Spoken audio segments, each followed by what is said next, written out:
All right, welcome everybody to the Rocky Mountain Miracle Center Sunday Course in Miracles class. Welcome to you guys online. Today we're just live streaming on Facebook and in person. So let's go ahead and just breathe for a few minutes and just tune inward. Allow our awareness to go inward and upward. So if you are able to and you're not driving heavy machinery, go ahead and close your eyes and let's take a breath. Let's just allow our awareness to come back home to this perfect, precious, powerful, holy instant right now. Let us practice the present moment. And the way that we practice the present moment is we take this moment now and we treat it like it is all there is of time. We let the past go, realizing that it is gone. And we let go of the past, realizing that it hasn't happened yet. That all that is happening right here, right now, is this powerful present moment now, in which everything is here waiting for us.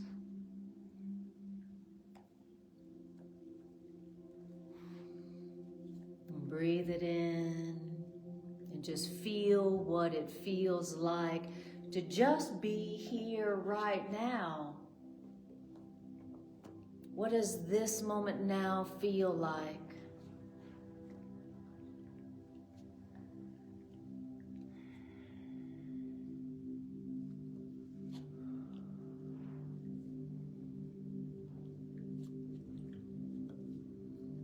And as we practice tuning into the present moment, let us see if we can tune into that presence that lives forever in the present moment within us now and forever.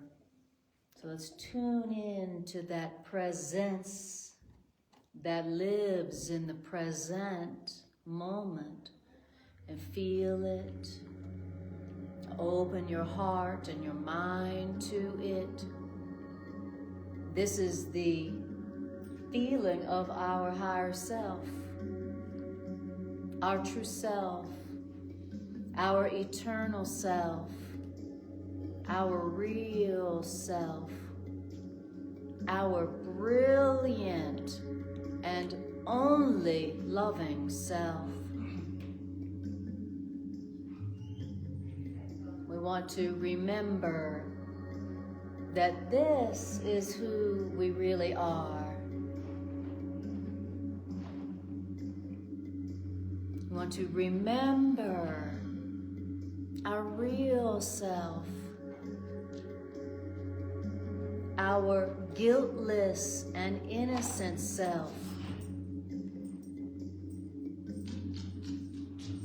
We want to remember our self that was created by God and has remained exactly as it was created by God. Our real self has not changed. It is the same. It is guiltless and innocent now and forever. And this curriculum is just all about remembering our real self, our true self, and letting it be all there is to us. Let us remember who we really are and feel it.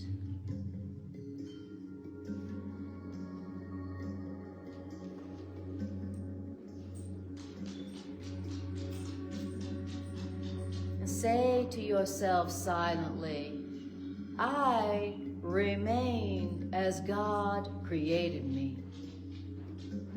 I have not changed myself from what God created me to be: complete, perfect, pure, guiltless, free forever, eternal spirit.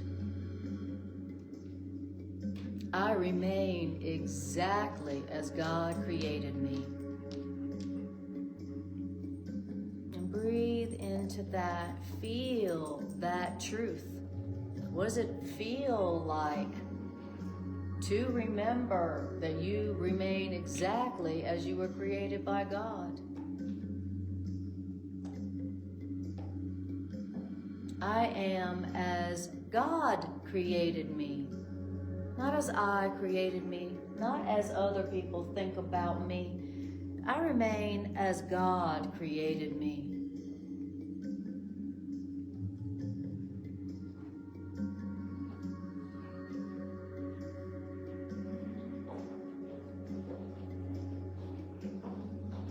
Now for a moment, I want us to practice tuning into and feeling and letting ourselves be healed by our one self, which is our true self.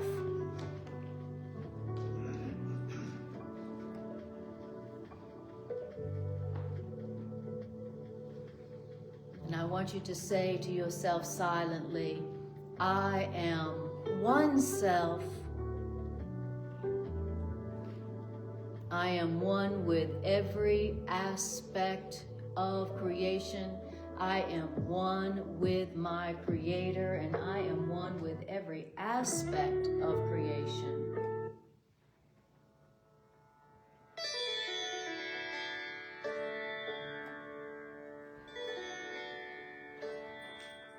Feel your true self. Breathe it in. I am one self, united with my Creator.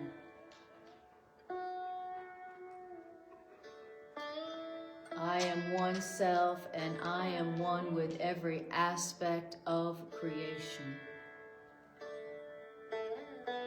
And I am limitless and free and guiltless as God created me.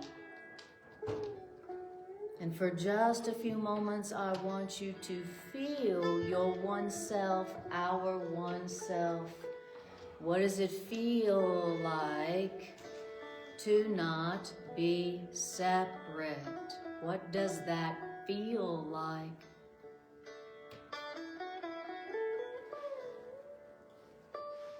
I am one self.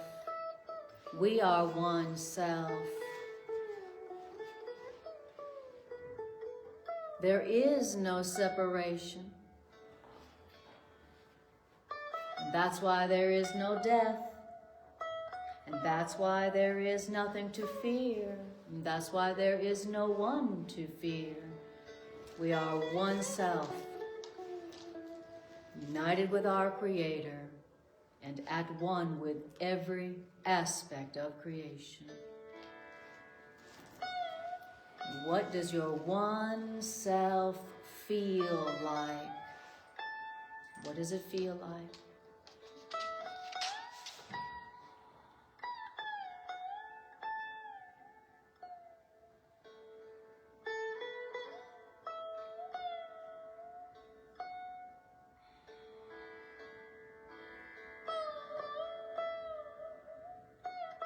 Now, given that we are one self, united with every aspect of creation, what is it that if you could give one thing, one experience to all the world that is one with you, what would you give to them? What would you offer it right now? Maybe you might say, to all the world I offer perfect love. To all the world, I offer the remembrance that we are one self and there is no death. What is it that you would offer to the whole world that is one with you right now? To all the world, I offer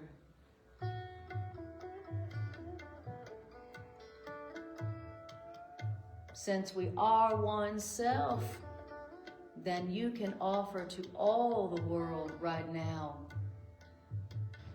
what you want for yourself. Offer to all the world what you want for yourself right now.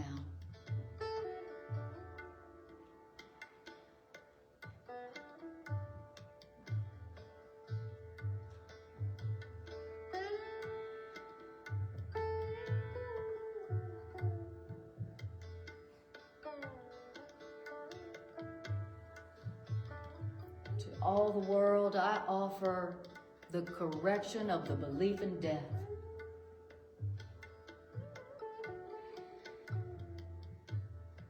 To all the world, I offer my gratitude for our oneness.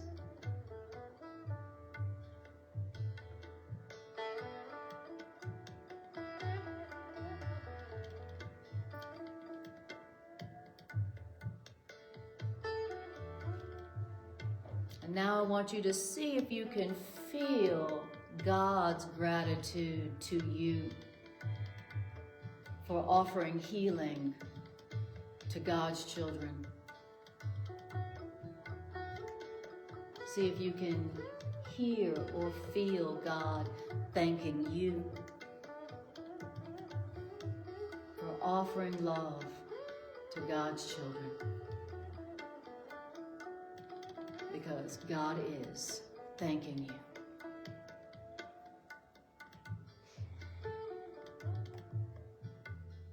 Beautiful. And then when you're ready, just take a deep breath and bring your awareness back to the room. Thank you. Thank you. You need to get back in the camera. No one's seeing you. Yes, I'm going to move this. Thank you. And they're like, who is that disembodied voice? I love it. Thank you, Carla. All right, how do you And go the other direction. What'd you say? Here, right where you are is good. Okay, great. Okay, thank you. All right, guys. Welcome back to the Miracle Center. Welcome back to now. Doesn't now feel good when you actually let yourself come back to the now? Doesn't it feel good? It's like, oh yeah, I forgot about that. I forgot that that's a thing. That's an option. I can just come back to now. All right, you guys. Well, where we're going to be today is in the teacher's manual. And as usual, the way that I came up with the section that we're going to do today is yesterday on the plane coming back from Atlanta, I did the random number generator prayer where I say, Spirit, you know what, whoever is going to be impacted by this class, you know what they need. I don't. You know what they need whenever they may watch it. And so I put in the 3 books of the course. The random number generator pulled up number 3, which is the teacher's manual. I put in 29 sections, the teacher's manual, and the random number generator pulled up number 27, what is death? So, just another little lovely topic, but, you know, at first I was like, oh, is that section going to be a bummer, Holy Spirit? We're like bum people out on a Sunday morning. And it turns out it is one of the most liberating. Honestly, this section alone could liberate you 100% from whatever suffering, whatever struggle, whatever pain, whatever fear you experience. And it could do that for you from this moment forward if you accepted it. So it is the ultimate in liberation. This section, these ideas, have the power to liberate you completely from any struggle, any suffering, any pain, any fear, anytime, anywhere. Okay, so does that sound practical? Anybody got any struggle, suffering, pain, lack that they experience? And it's question number 27 in the teacher's manual. The teacher's manual is nothing but 29 questions. Questions that we who are studying A Course in Miracles and need to share these ideas so that we can remember them, these are the questions that the voice of the Course, the teacher of the Course, knows that are going to come up in our minds as we, go to share them So in the Course in Miracles says the only way to learn it is to share it. So you got to share it. So these are the things that we need to remember as we're sharing A Course in Miracles. Which book are you teaching it from? It's the same. So it's the same in both books, the original and the edited. Okay. So are you ready for some juicy, juicy liberation? Okay. Okay. All right. We'll see about that. I know you say you are, but I guess we'll see. Okay. All right, here we go. What is death? All right. Death is the central dream being illusion or lie. Death is the central lie from which all illusions stem. So every single illusion, which means every single problem, every single struggle, every single suffering, every single problem that you have stems from the lie of death.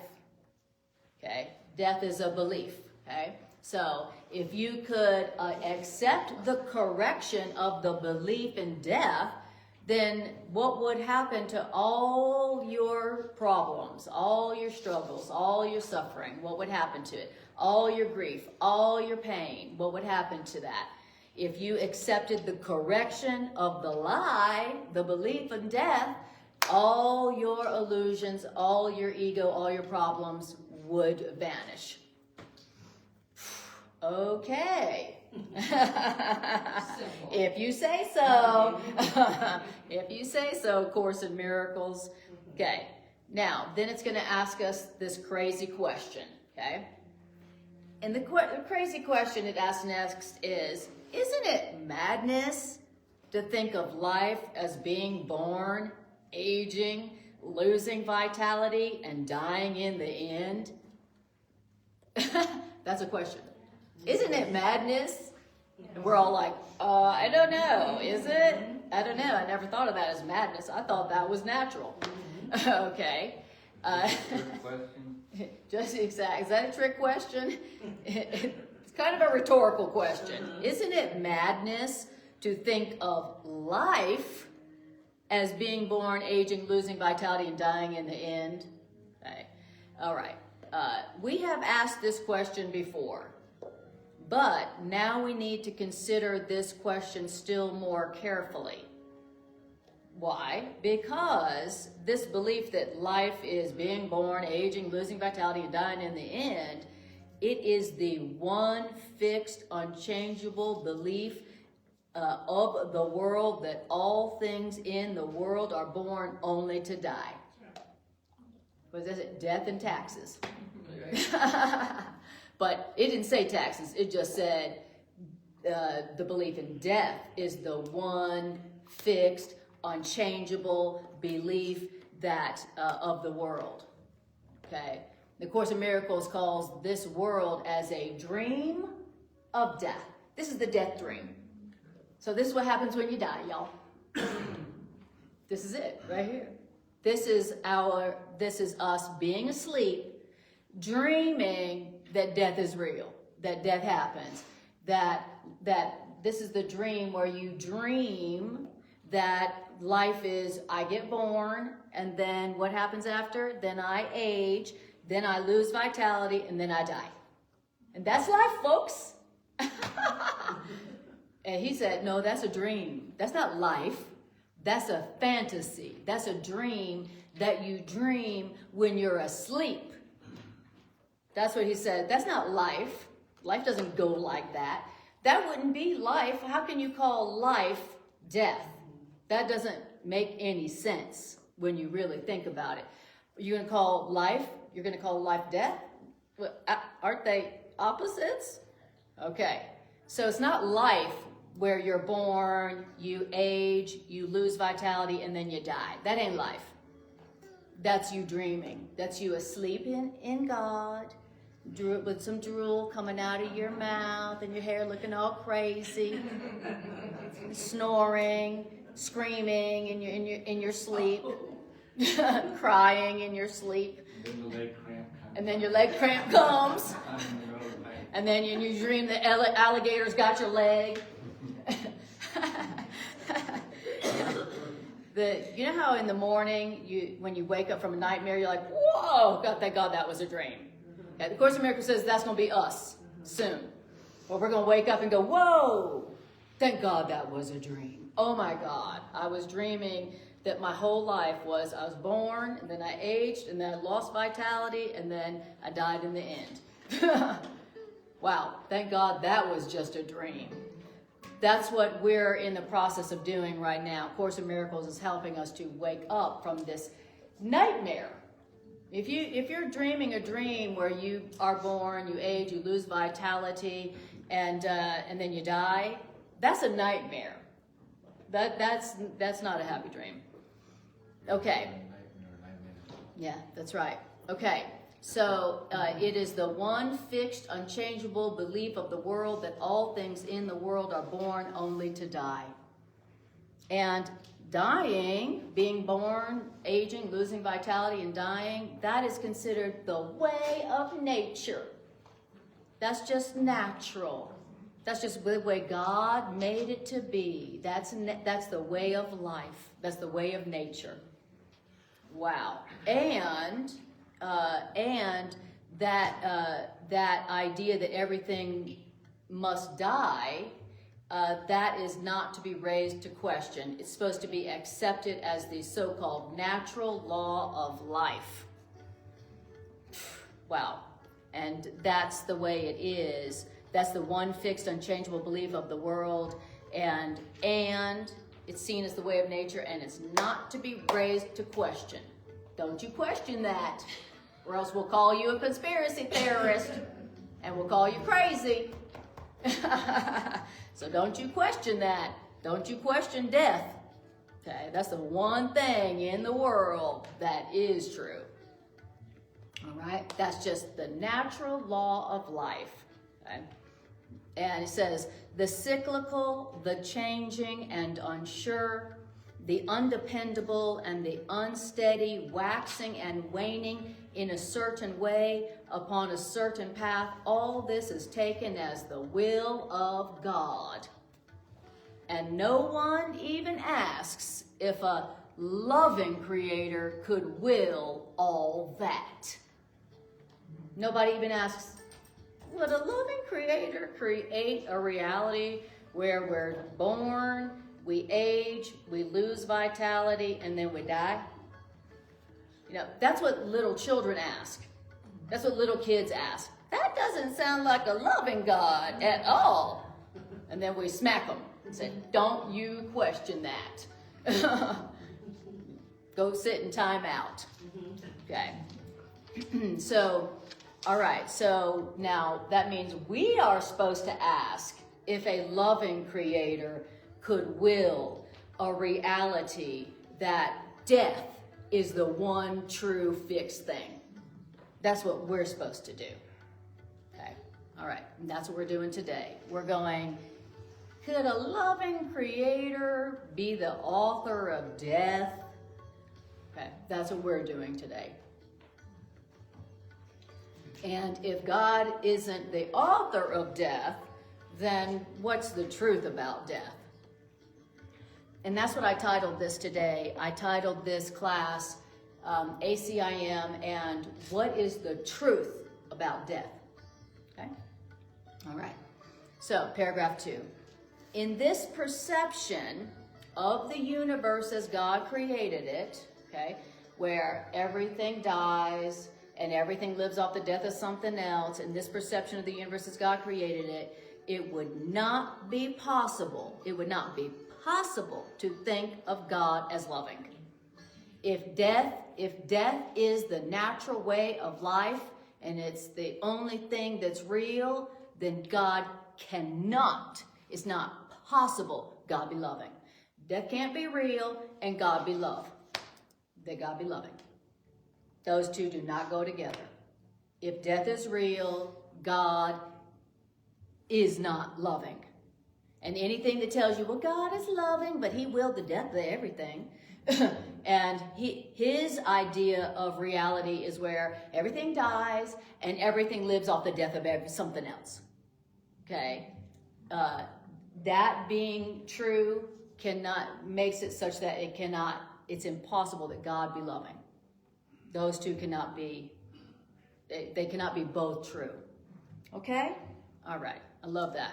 So if death is real, God can't be loving.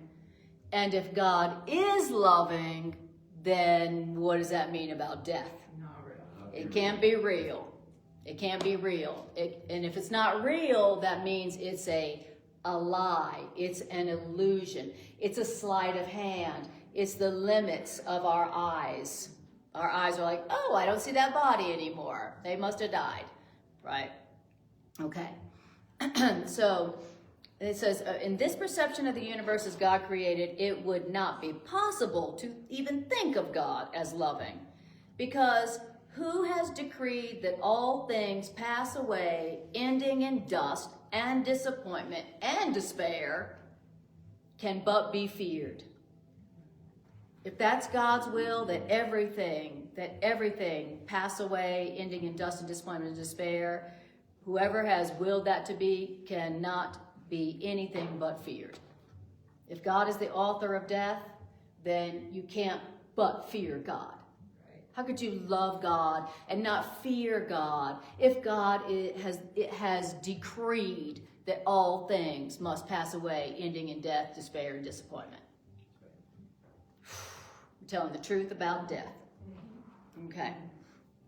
Now, in the perception of the universe as God created, in this perception that God has decreed that all things should pass away, ending in dust, disappointment, and despair, in this perception, God is holding your life, but in his hand, but by a very thin thread, like this, like toying with you. Oh, look how thin the thread is that I'm holding your life in my hand. Yeah, hoping God doesn't have a bad day, and be like, ooh, sorry. And that God is holding your life but by a thread from his hand, ready to break that thread off without a regret or care, perhaps today, or if he waits, yet is your ending certain. He's going to be like, I'm done with you. Boop. Goodbye. On to the next one. Wow. That is how we perceive God, by the way. If we believe that death is real and that God is the author of death, then that is how we see God. So, who in here still believes death is real? Okay, that's how we see God. Isn't that crazy? That's how we see God. This psychopathic, very cruel, temperamental being who's literally holding our life but by a thread, ready to break it off.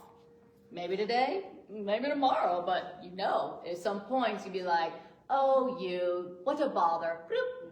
And down into death you go, without a regret or care on God's part. That's how we see God. What really hurts is when he says, hey, y'all, watch this. Yeah. Absolutely. Yes, exactly. Look at this one. She really thought she was special. Bloop. Oh, well. Anna who? Yes. This is how we see God if we believe that death is real, which means if we believe that God is the author of death. Okay. You can't believe death is real and see God as loving. If you think death is real, then you will see God as a psychopathic, insane, and cruel creator who's going to drop you. Maybe today, maybe tomorrow, but sometime. Wow. And it falls out of that our attempts to believe that God is love and death is true completely corrupts our understanding of what love 100%. That's what it's going to go on to say. That's exactly what it's going to go on to say. And then that's the next sentence. Whoever loves a God like that does not know of love. If you believe that that's the way God is, you don't know of real love. You don't know, you may think you do, but you don't. If you think that that's the way God is and God's the author of death, then you do not know of love. Because you who believe that death is real and God's the author of death, you've denied that life is real. And that's why who loves such a God, the God of death, does not know of love.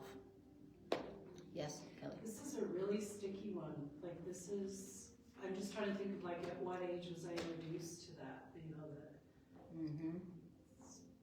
Well, because probably in the womb. yeah. Really. I mean, the Course in Miracles says that, it says something crazy. I know, it's hard to believe about. It says, whoever came here made a mistake.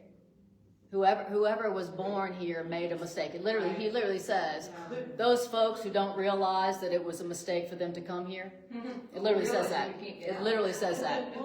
Okay, so, and this is a dream of death. And so you don't come here or you don't dream this dream unless you already believe in death. So it's not, so you don't like get here and then you're like, oh man, death, You don't come here. Those who know death isn't real, they don't come here. They would find this kind of strange. really embedded though, Anna. So in my bones. Because this world is a dream of death. And so literally the body is, the body is a manifestation. The body dies because the body is a manifestation of the belief in death. I feel it. And that's why the body dies. Now,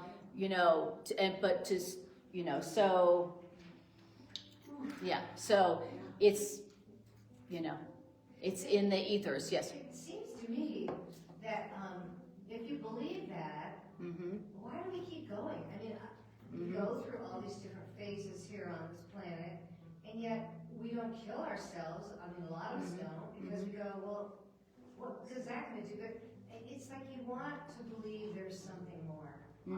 I Yes. thought that all along since Yes. I was really young, but I didn't know for sure. Well, maybe this is the lifetime where you wake up, and then when you wake up and you accept the truth, then not only can you have a happy experience here, because the Course in Miracles says the belief in death throws a dark shroud over all living things.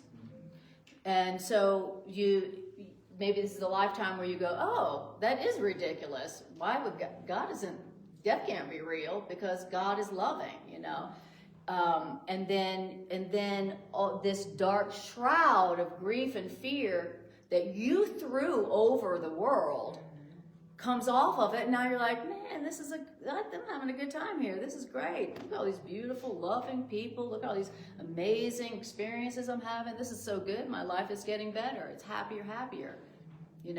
So it's the belief in death that is making us afraid and making us depressed and making us afraid to love. If you believe that death is real, you're going to be afraid to love. It's not surprising you're covering this today. Okay, why is that? My morning started in conversation with a dear friend who's in her final days. Who's in what? Who's in her final days. Okay. And we were having the conversation that she's very aware that she's in this world and not of it, right? And she's also a student of the course, and so that she is aware that the journey of this body, and I loved and this passage is just so perfect for this, the journey of this body is ending. Yes. But that the tree of life is ever expanding and A leaf never falls off the tree of life. Right. And the tree of life never meets its end, right? It's just continually expanding, and Yes. that she's taken her place back into the tree of life. Exactly. And so, She is simply going to become her natural self. She is going to become natural. She's going to wake up. You know, everything the course here. of her liberation. Exactly. Everything here is backwards and upside down. The great reversal, the Course calls it, where we think, oh, my life started when I got born. And actually, the truth is that actually you died when you got born. And then when you, quote, when your body dies, then you're like, oh my God, I'm born. I just woke up. I woke up. I'm born. It's exactly opposite, you know. Yes. Is it okay if I'm uncomfortable the whole time you're teaching this? Oh, yes. Yes. That means you're actually hearing something. Very uncomfortable. Yeah. Okay. And what feels uncomfortable? Because, like I said, it's so embedded. Yeah. Absolutely. I don't like this. Yeah.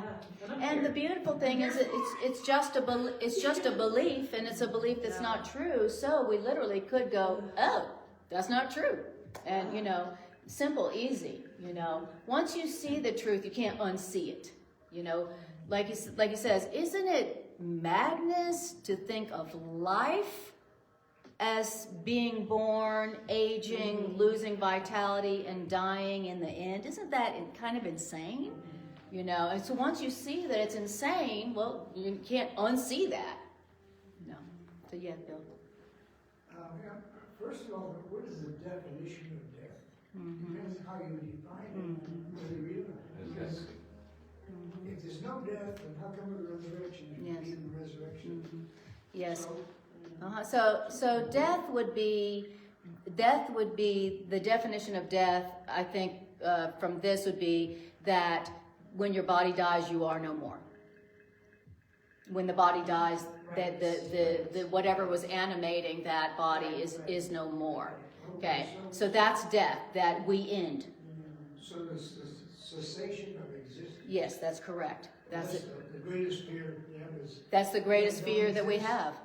Exactly. That's right. And we never stop existing, you know, and we were existing before we were born, and we're going to exist even when the body, our existence has nothing to do with the body at all. Thank God. Thank you, God, that my existence has nothing to do with this body. Thank God the souls of the ones I love is not dependent on their body. Thank God I can't lose the ones I love, whatever happens to their body. Thank God. So, in this particular definition of death is really a materialist perspective, meaning that it's in alignment with the idea that life and consciousness arose from pre-existing material stuff, which is completely upside down and backwards. Right, exactly. Yes, exactly. Right, like the Big Bang, we just came out of nothing. Yes. And what you're talking about as far as the meaning of death is, that's what I was thinking about. The Course itself at certain places gives the definition of death as anytime you lose your peace. Yeah.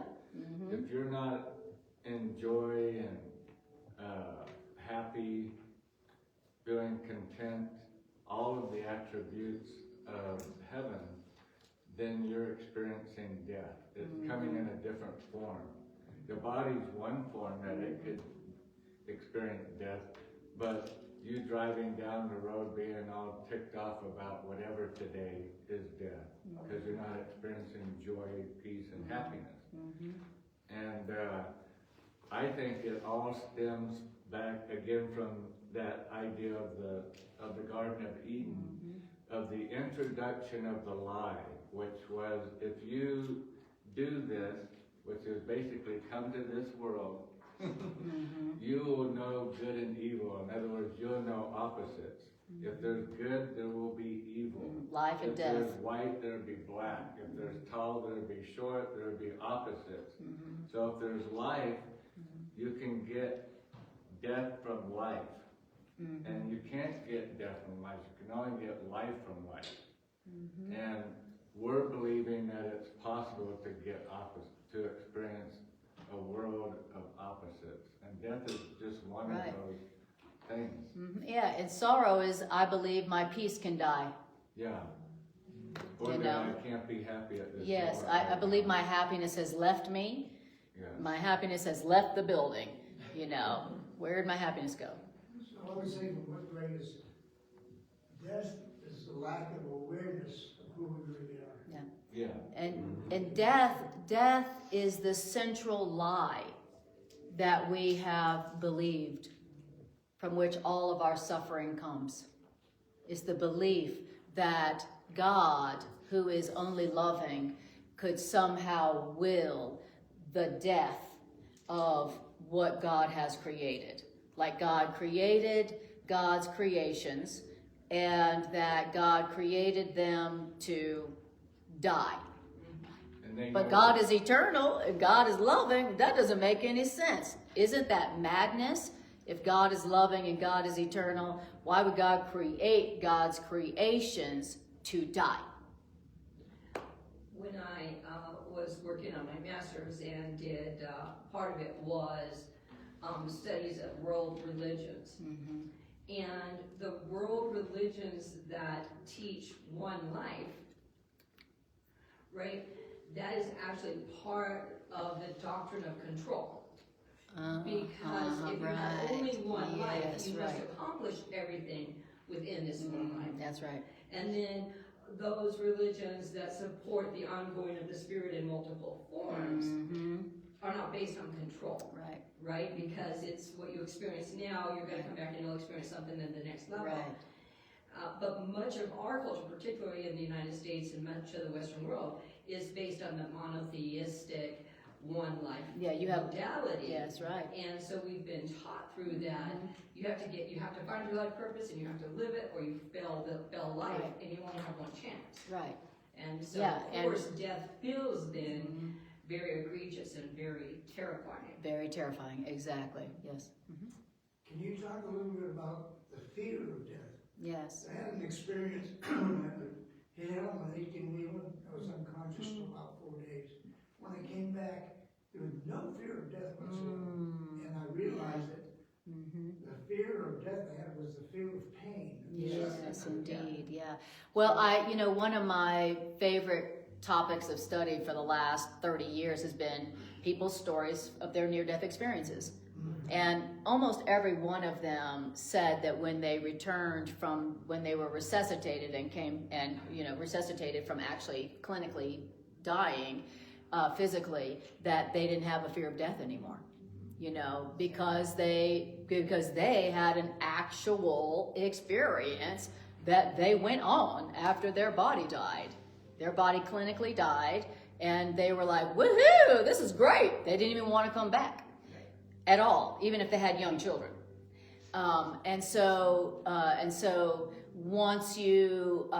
the fear of death is just you don't know the truth. You don't know the truth that you are not your body, you are a spirit, you cannot die, and death is an illusion. Death is an illusion. It is not real, it is not true. So, thanks for sharing that, Bill. Okay, so we're in paragraph 2, and we just read the sentence, "Who loves such a God knows not of love," because that person has denied that life is real.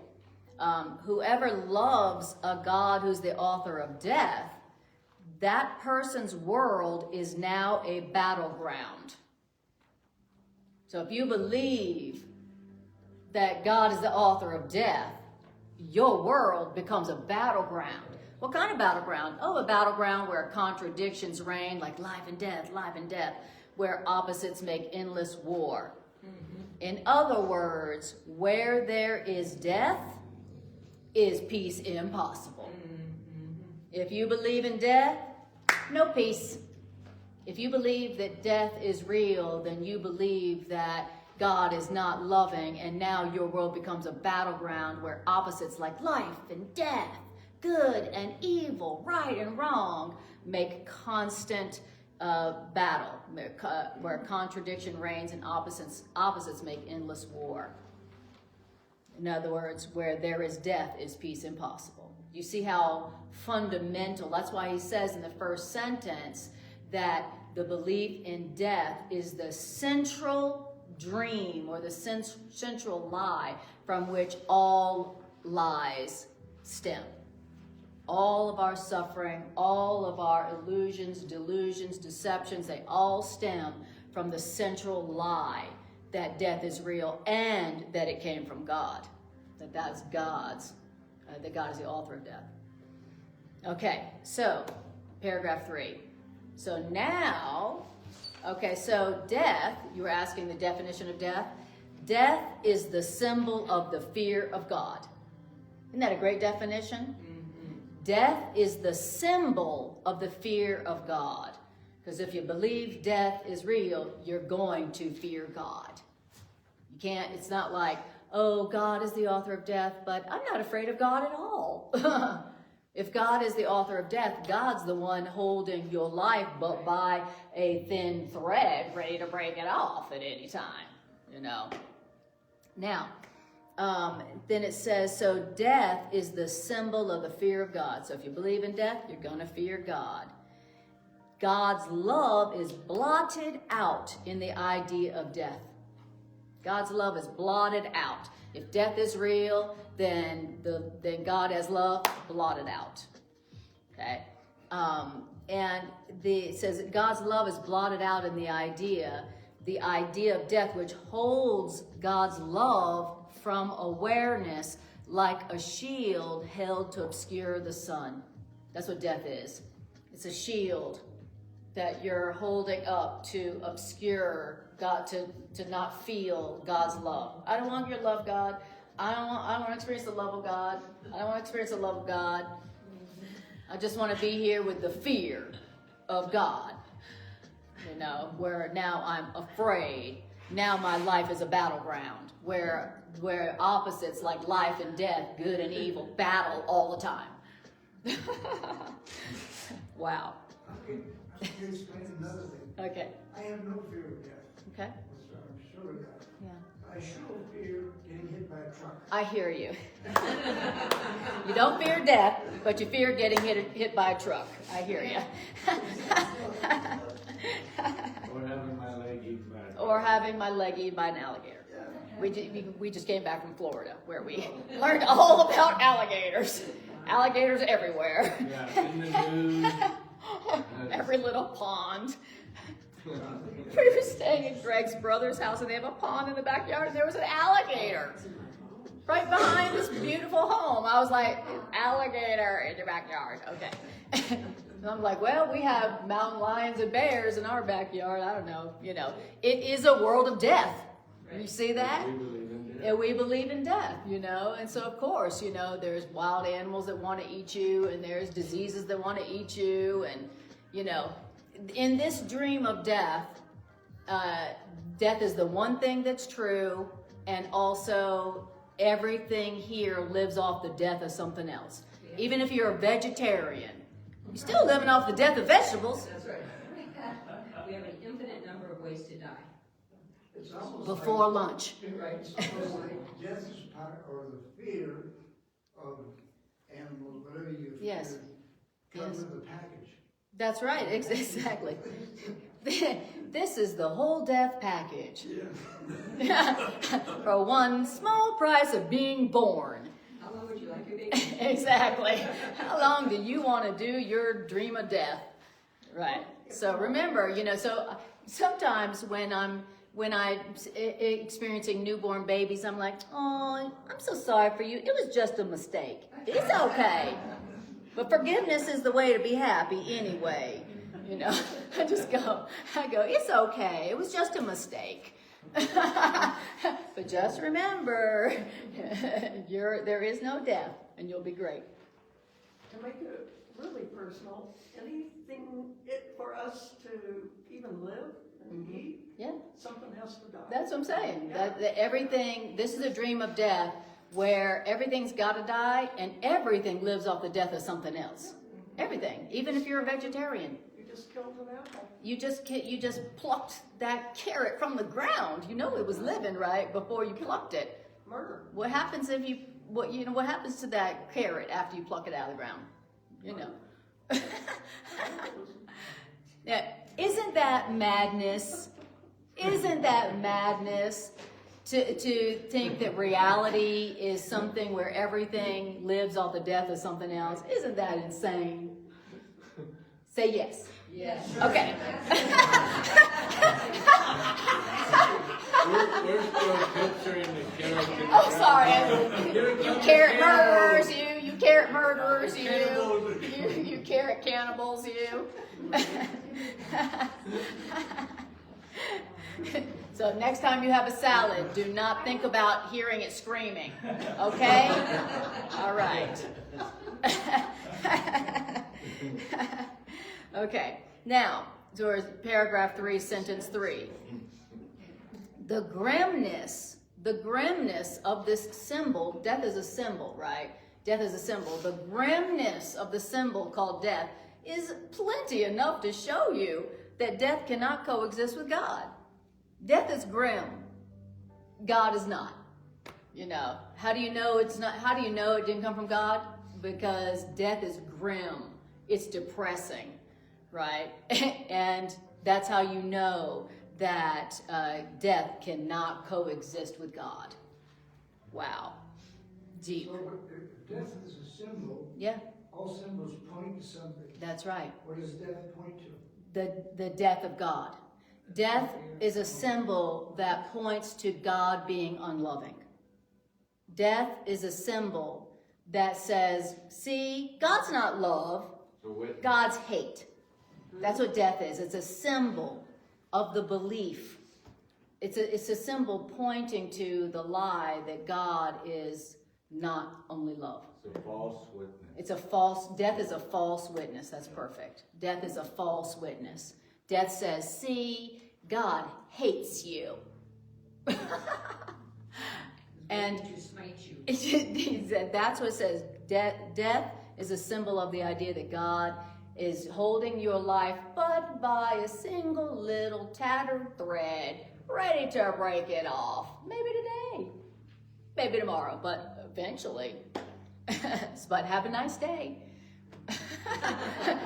God's holding your life by a little thread, but, have a nice day. And that's what he's saying. If you believe in death, you can't have peace. You can't believe that you are going to die or those you love are going to die and actually be happy. Isn't that deep? Well, the other alternative is to just put ourselves into deep, deep denial. And that's what we do. And that's what we do. And that's what we do. And so now we're not thinking about, oh my God, I'm afraid I'm going to die. I'm afraid someone else is going to die. We just distract ourselves. We play games to distract our minds from our core terror. In psychology, they teach you that basically that human beings' existential core fear is death. So that even while you're like, what am I going to wear today? Oh, I got these problems, blah, blah, blah. What's really going on is you're like, fuck, I'm going to die. And so is every the people I love. Oh my God, But instead of thinking about that, we're going to offer our minds tricks and games to put by our depression and our suffering. So, I need a tissue. Thank you, babe. There's one right there. So Greg, I like the expression is a false witness. Thank you, sweetie. So the false witness is actually the ego. Right. Yeah. What's the connection between ego and death? Did you want to say something? Ego that's, Did you? taking a belief in death. Yes. Yeah. The ego is the belief in death. They're both a lie. Yeah. There was something that you Okay, said. that's the lie. They're both a lie. The ego can't tell anything true. And the ego wants us to believe that we are bodies, Yes. and bodies can die. Yes. Yes. But this flies in the face of the other idea from the biblical teaching, I'm sure other religions, that God created us in his own image. But God's not a body. Right. Exactly. Hello? What's wrong with this picture? Yeah, exactly. False witness. Yes, and if you believe that you are a body, then you have to believe that God is a body. And that's what we believe. You know, when you think, you know, you look at the Sistine Chapel, there's God, the old man with the long gray hair, you know. That's what we saying. I could hear you saying something in my ear. Yeah. Well, Bill, you said something earlier where you said, it was just kind of an off-the-cuff comment, you said, fear of animals seems to be inherent to life on Earth. But like when we think about like death on a planet where like we really appear to be physical bodies, animals aren't scared of death. And they might be scared of teeth, right? Like to your point about like, I'm no longer scared of death, but I'm still scared of getting hit by a truck. Animals may have an experience where they're inherently afraid of teeth, right? But like, they're not having a fear of death the way we're having it. So when you ask like, where does ego fit in? For me, that fits in logically between like, what is the difference that we have made for ourselves, how we self-identify? What is the difference that humans have made for ourselves as opposed to every other form of life that exists on this planet? Good question. I think that beautifully segues back to what Greg was talking about earlier from the Garden of Eden, right? Is that the sin that got him kicked out of Garden of Eden was eating from the tree of the knowledge of good and evil. Opposites. Right? No, the knowledge. Yes. And that points to what you were saying there, Jax, is that in our human experience, we're carrying a knowledge of good and evil, of those opposites that spirit doesn't carry. Right? That's right. And we've seen that through science, etc. Right? One of the distinctions between us and the general primal animal is the way that we think our way through life. Right. That's right. Exactly. Exactly. And you know, speaking of the Garden of Eden, is we took up the apple of the knowledge of good and evil. You could also say there was the first place where we believed the lie of opposites, like, oh, now there's an opposite to life. Oh, there's an opposite to good. Oh, there's an opposite to life. And we bit of the apple being a symbol for believed the lie. And as soon as you believe the lie that there is death, there's an opposite to life, now you have believed the lie that God is not love, and now your world becomes like a battleground. Because now since you believe in opposites, life and death, good and evil, right and wrong, now your life is the battle between opposites. Which one is real? Oh my God, I got good, evil, right, wrong, life, death. So, okay, beautiful. Okay, great. So then, so we're paragraph 3, sentence 4. Death, we're talking about the definition of death. Death holds an image of us in which we are, quote, laid to rest in devastation's arms, where worms await to greet us. And the worms last only a tiny little while by our death. Yet the worms as well are doomed to be destroyed as certainly. And so do all things live because of death. Devouring is nature's, quote, law of life. God is insane, and fear alone is real. That's what death is an image of. Death is an image of, here we are, look, oh, they died, look at them, they've been laid to rest in devastation's arms. We put them in the ground, and then worms feed on them, and then those worms also die. Now, if this is the truth about us, because remember, death is an image of us where we die, we laid in the ground, we are no more, and then worms feast on us, and then the worms themselves die. This death is that image of us like that, right? Now, if that is the truth about us, that we die, we're laid in the ground, worms eat our body, and then the worms die, if that is the truth, then God is completely insane. Yes. And if that is the truth about us as dying, where worms eat us, and then the worms are eaten, then fear alone is real. If death is true. If that is the true image about us, God is insane. He ain't love. He's mean. He's cruel. And the only thing that is real is fear. Yeah. And because of that meaning, that explains the very first sentence, death is a central dream from which all illusions stem. Yes. Yeah, exactly. Death is the central dream from which all illusions, all deceptions, all lies, all suffering stems. Yeah. You can't believe that death is real and see God as loving. You cannot do that. If you think death is real, you're going to fear God. You're going to see God as cruel, as a psychopathic, cruel maniac. You know, who's just like for fun, you know, swinging your little life on that thin, tattered thread. Wow. Okay, right. If you believe that death is real, then you will believe that all things live because of death, and you'll believe that devouring is nature's law of life. That's what we believe, that devouring is nature's law of life. I only live by devouring something else, and everything else lives because it devours me. Wow. We think that's the natural law of life. You know, and if we believe that, we cannot see God as loving, and we will experience our world as a battleground, that we won't be able to experience peace. See how central, just like that first line, death is the central lie from which all suffering stems.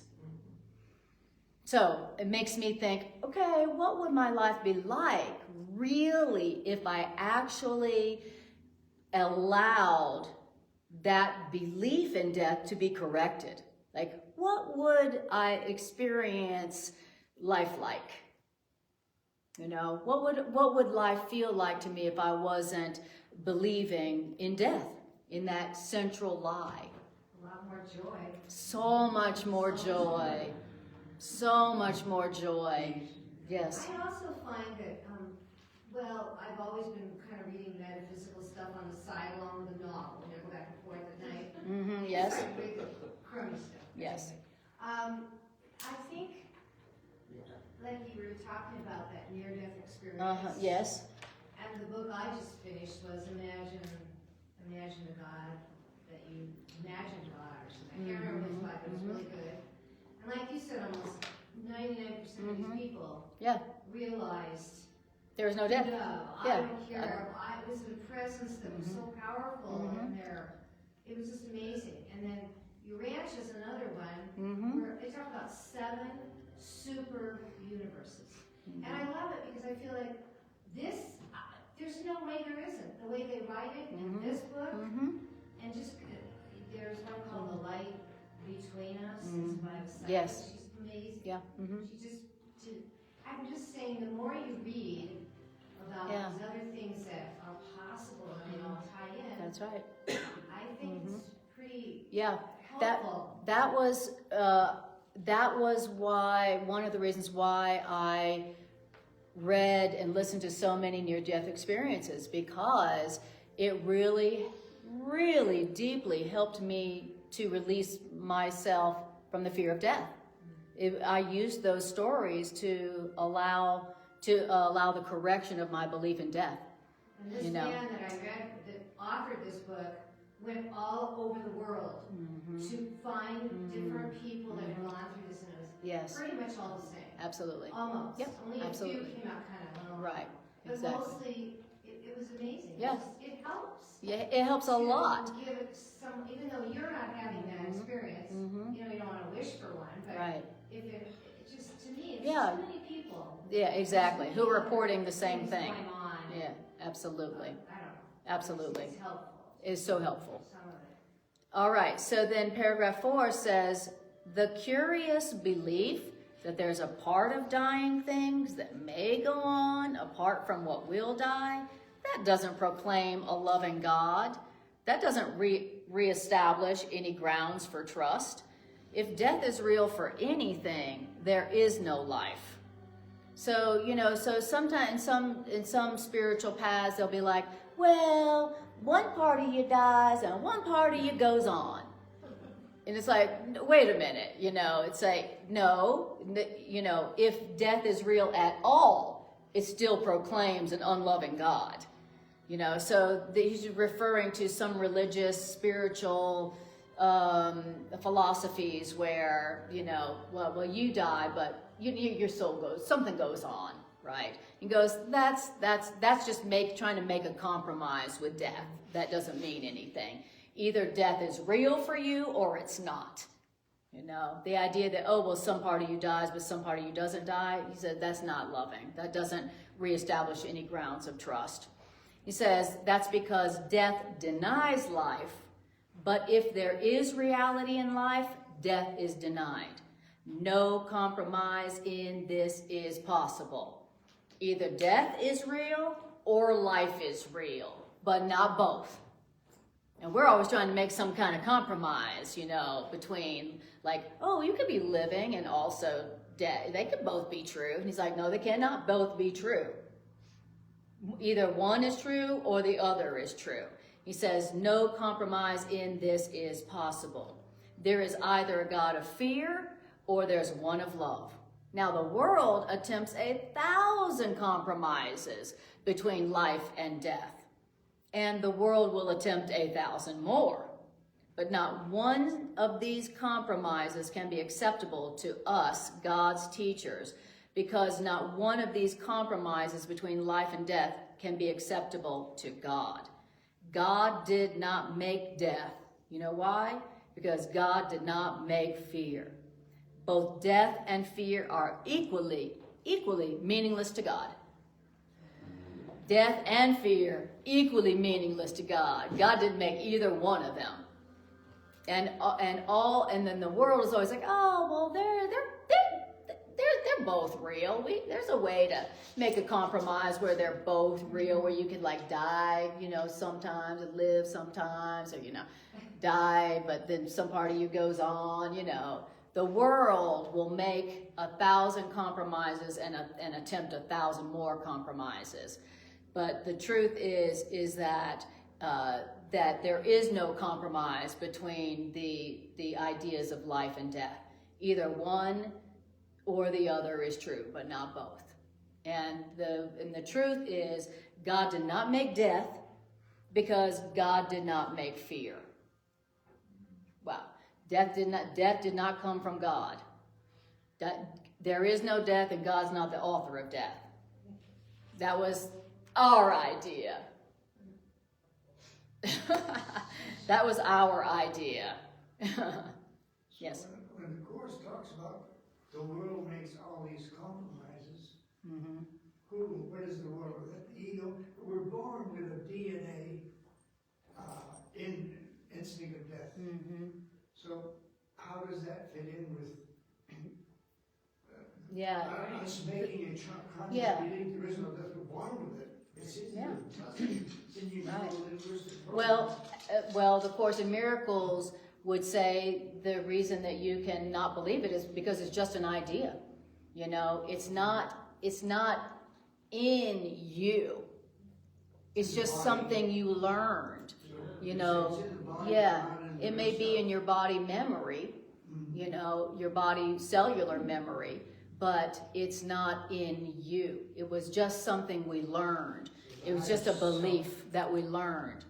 It's not so ingrained that we can't stop believing it. So when you say we, that's yes. everything. And when it's talking about the world, it's talking about everything we've learned. Everything we've learned. What the world teaches you. What the world teaches you is that both life and death are true. Both life and death are true. Both life and death are real. That's what the world teaches. But this is saying, no, they're not. They're not both true. Only one can be true. And all the compromises we're going to try to make it seem like both death and life are real, he goes, knock yourself out, but you're still going to be wrong and unhappy. Yes. Why is it so intense? Like, I had to leave the room. This is such an intense, like, I couldn't handle the, I believe this, want to believe it. Does that make sense? Like, I'm here for a reason in this Yes, room. right. Yeah, well, you know, So when I, intense, you know, I hear what you're saying, and I know you're a Scorpio. Oh. And, and so I go, I know why it's intense for you. Oh my God. I think I do. It's so intense. But, you know, the people who were born in a Scorpio came to learn Okay. about, you know, they came to learn the truth about death.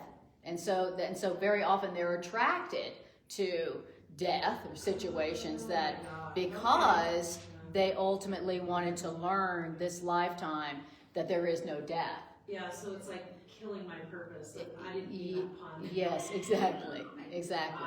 And so the difficulty in hearing it is your ego's like, no. Yeah, my ego is, enraged. No. And so we want to ask ourselves, what part of me doesn't want to hear this? You know, what And I part do. of me? Yeah, I do, Yeah. but I don't. The real you does. No. The real you wants to hear it. Absolutely. Yeah, This is exactly. intense. Yeah. I mean, for anybody Yeah.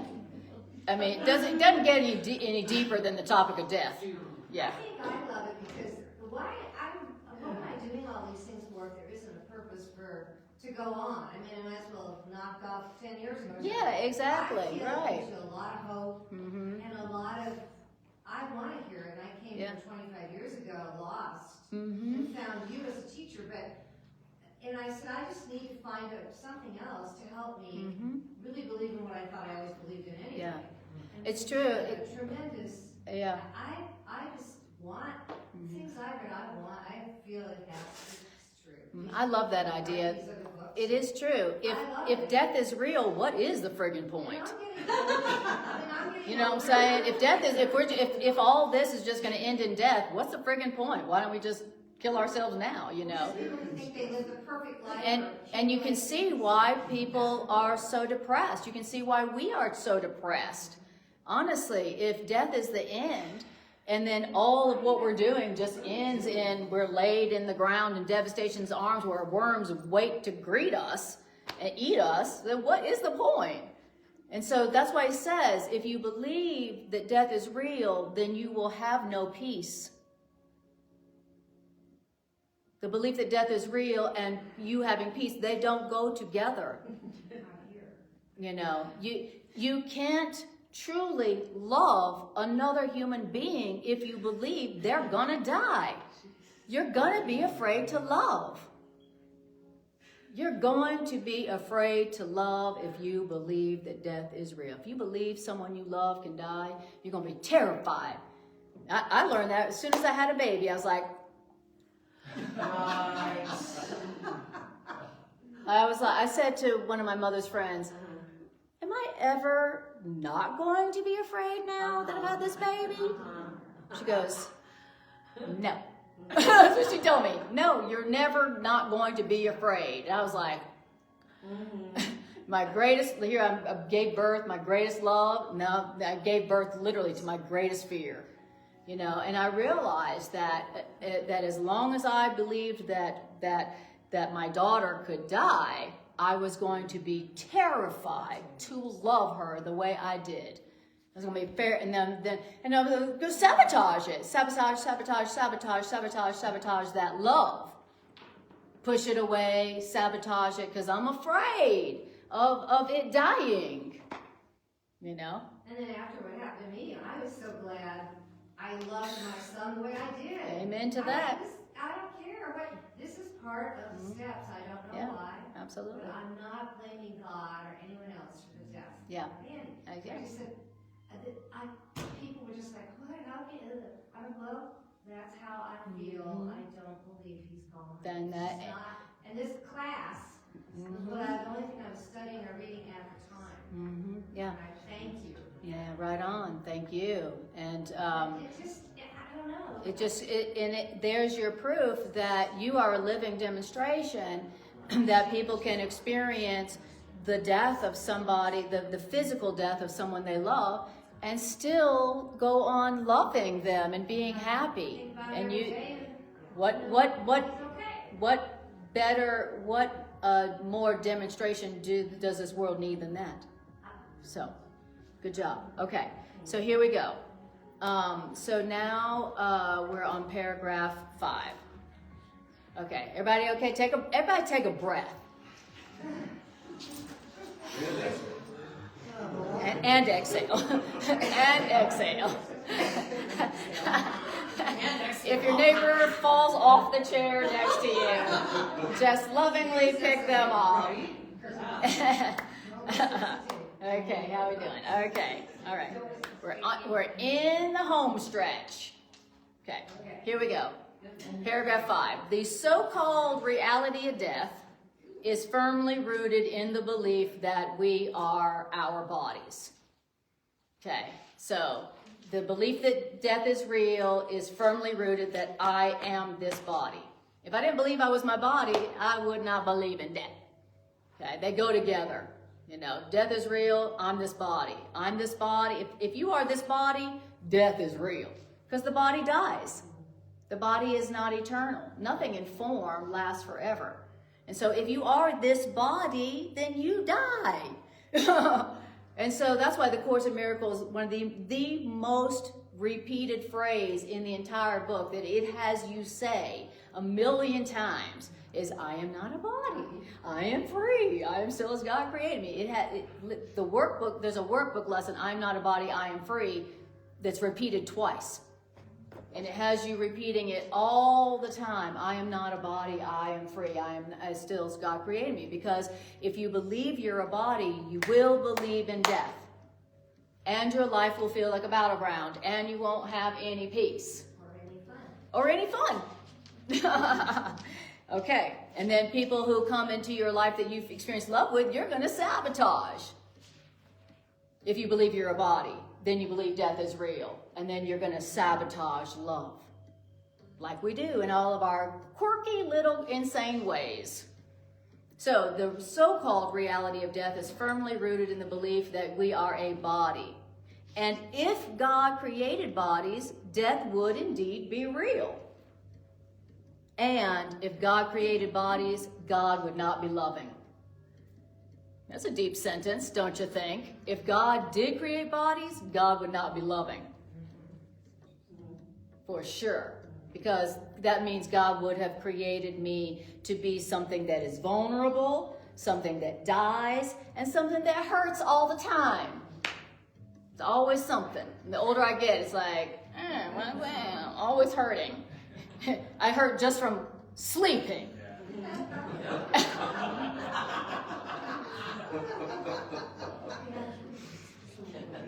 If God did create bodies, God would not be loving. Because otherwise God would have created something that's very vulnerable, very fragile, very needy, high maintenance, that dies. So much for intelligent design. Exactly. So much for intelligent design. Exactly. Okay, I love it. And there is no point at which the contrast between the perception of the real world and that of the world of illusions becomes more sharply evident. Death is indeed the death of God if God is love. If death is real, then God is, then that's the death of God. Death is indeed the death of God if God is love. Wow. A loving creator would not create death. That's not loving.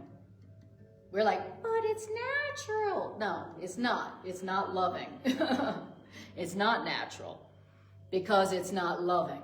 Now, if death is real, then God is not father but destroyer.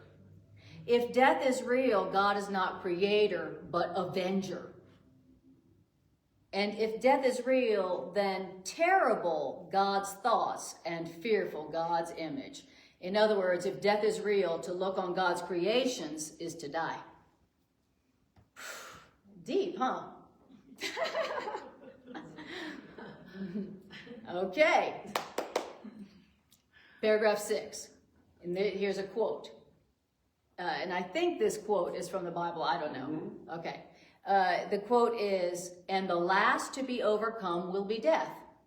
Of course. Without the idea of death, there is no world. All dreams will end with this idea of death. All dreams will end. All problems, all suffering, all delusions, all deceptions will end. When what? With that illusion called death. Wow. Now, this is salvation's final goal, the end of all illusions. So liberation's final goal is the end of the belief in death, which is the end of all illusions, all deceptions. And in death are all illusions born. What can be born of death and still have life? But what is born of God and still can die? If you came from God, you can't die. We came from God. I didn't come from this body. I didn't come from my parents' bodies. My child didn't come from my body. We came from God. Okay. The inconsistencies, the compromises, and the rituals which the world fosters in its vain attempts to cling to death and yet to think love real, they're just mindless, magic, ineffectual, and meaningless. Dang. That's why the author came back through a book. Because if the author of this book stood up here and said this, he wouldn't make it very long. Again. So our attempts to believe that death is real, and also our vain attempts to cling to death and yet think love real. You can't cling to the idea of death and believe love is real. Isn't that deep? If I believe in death, then I can't believe love is real. But I am trying to put those two together, and all my vain attempts to put those together is, what did he say? Vain. He said, mindless, magic, ineffectual, and meaningless. God is, and in God all created things must be eternal. Do you not see that otherwise God has an opposite? And if God has an opposite, then guess what? Fear would be as real as love. If life has an opposite, then fear would be as real as love. But the point here is that fear is not real as love, right? Because God doesn't have an opposite, that means life doesn't have an opposite. Life doesn't have an opposite. There is no opposite to life. The whole oh, there's life and death, that's natural. No, that's not true. It's not just, it's not natural, it's not true. Okay. Then paragraph 7, where it's going to talk directly to us. Okay? All right. It says, teacher of God, that's us. Your one assignment could be stated thus. You ready for your one assignment? Teachers of God? Teachers of love, you ready? Okay, here it comes. Your one assignment could be stated this: accept no compromise in which death plays a part. Don't accept any compromise. Like, oh, life is real and death is kind of real too. Yeah, they're both kind of real, right? I mean, there's life and death, right? Right? Don't accept any compromise in which death plays a part. Don't accept it at all.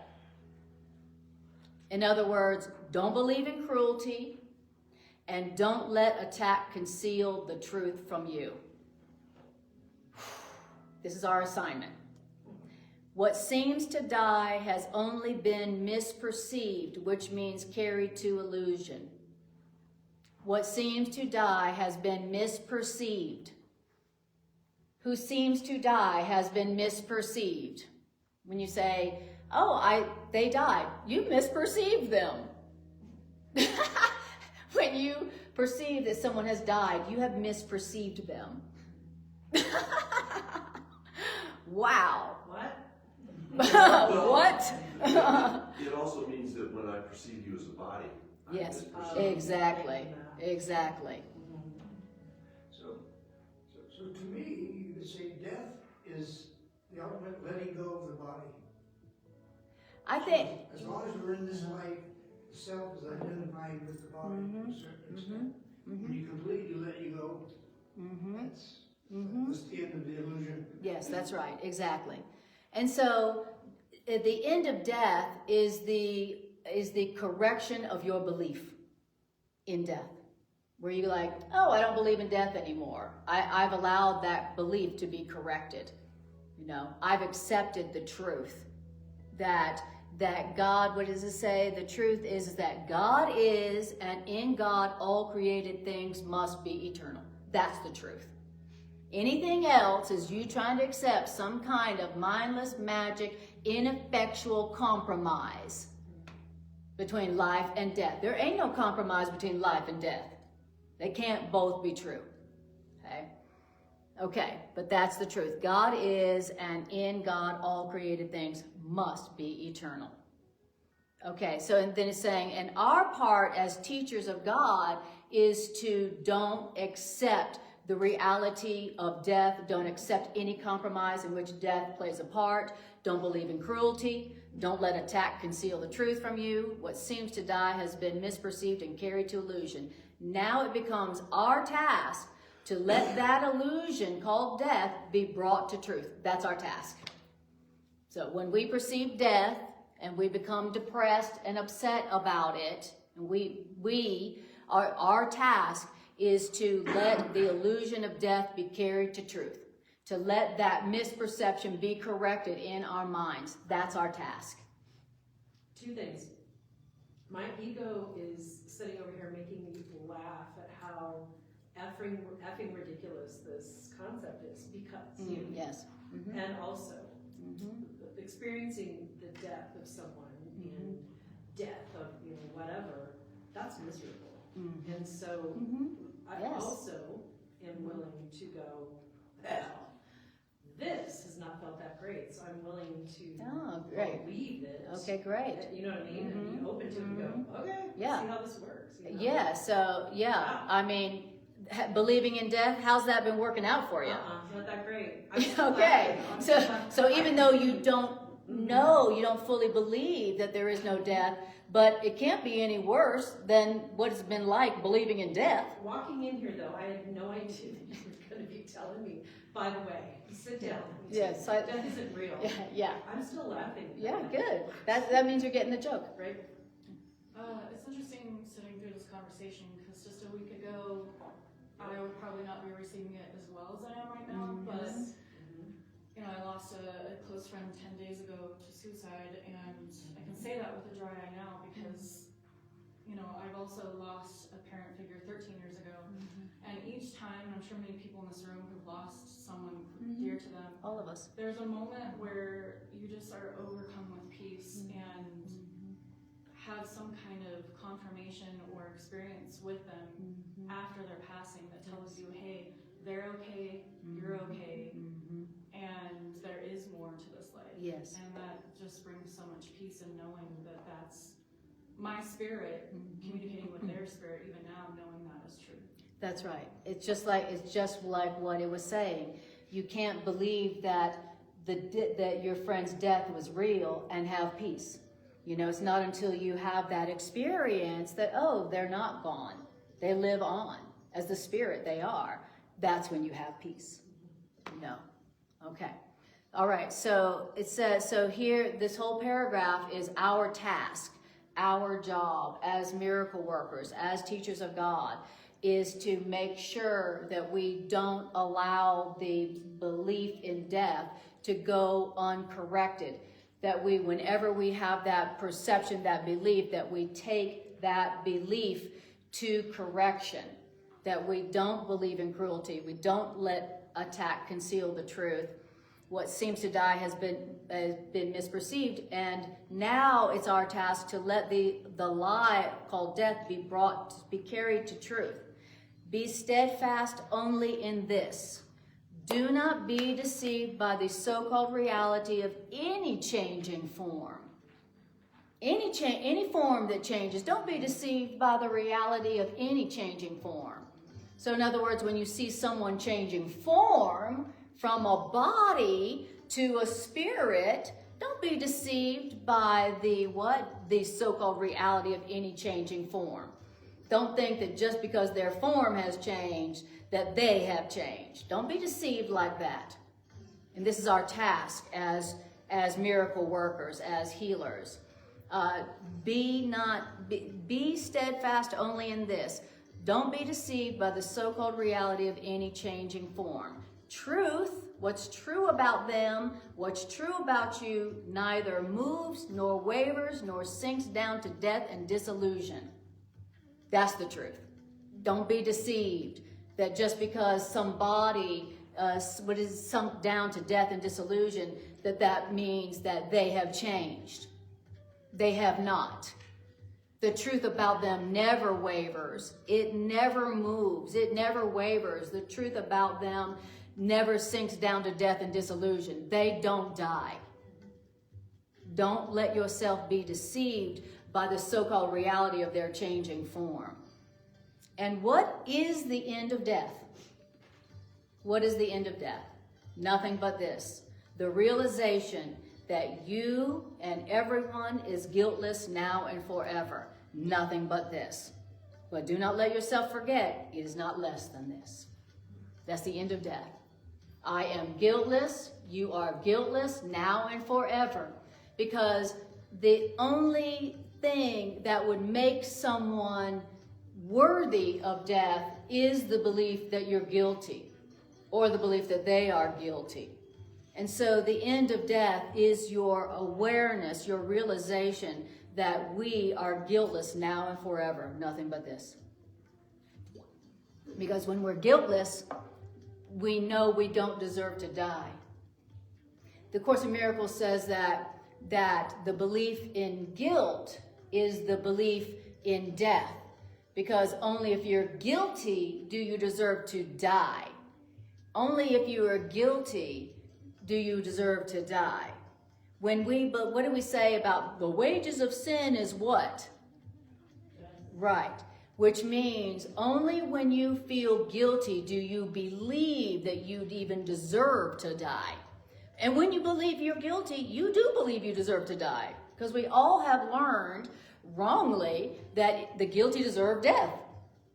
And so the end of death is the realization that you're not guilty. Ever, never, nobody is guiltless, ever, never.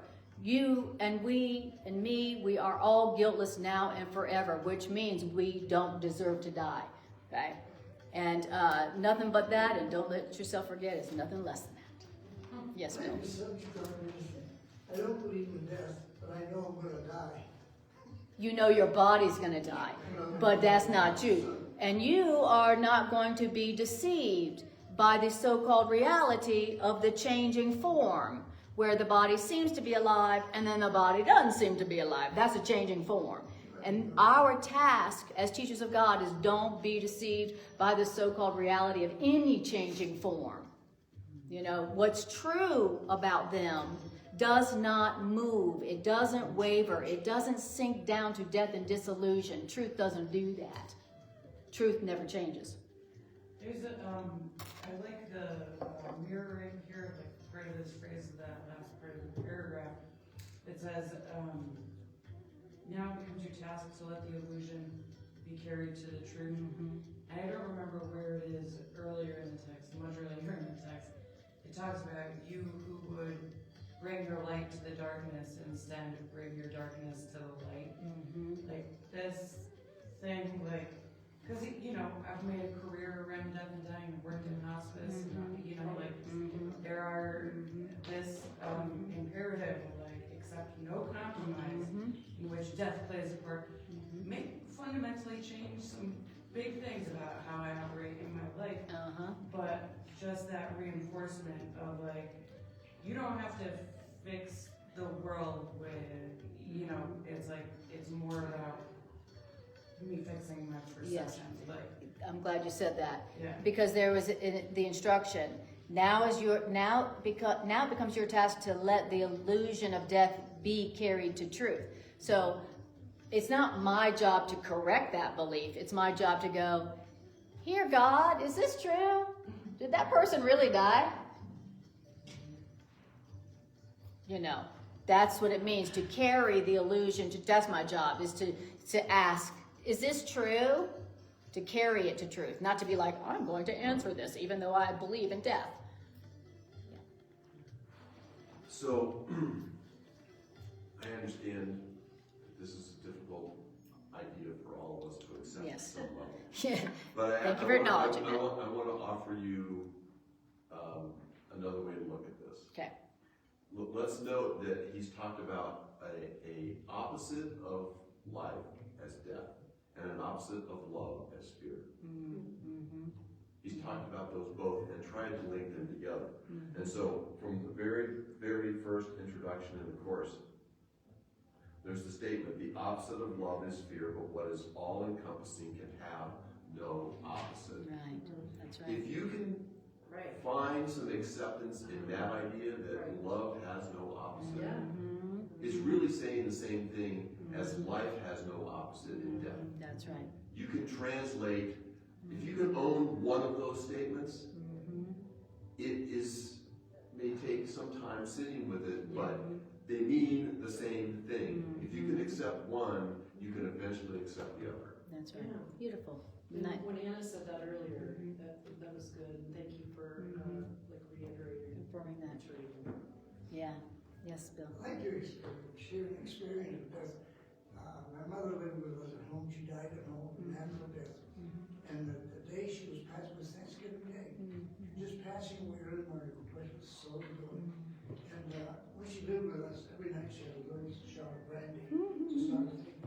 And the doctor said, well, you put water on her lips while she died. That's what we can do to help her. That's right.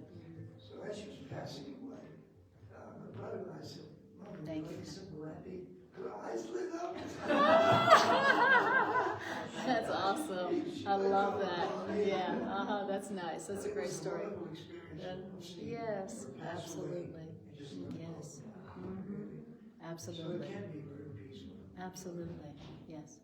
Beautiful. All right. Let's do our love offering, and we'll do some announcements, and then Greg has made some beautiful lunch for us today. Do you want to come in and make some announcements? you. Greg's cooking. Yeah, I know. it smells so good. I did. Today is the board meeting, so those of you that are interested in those things, and we are actually having some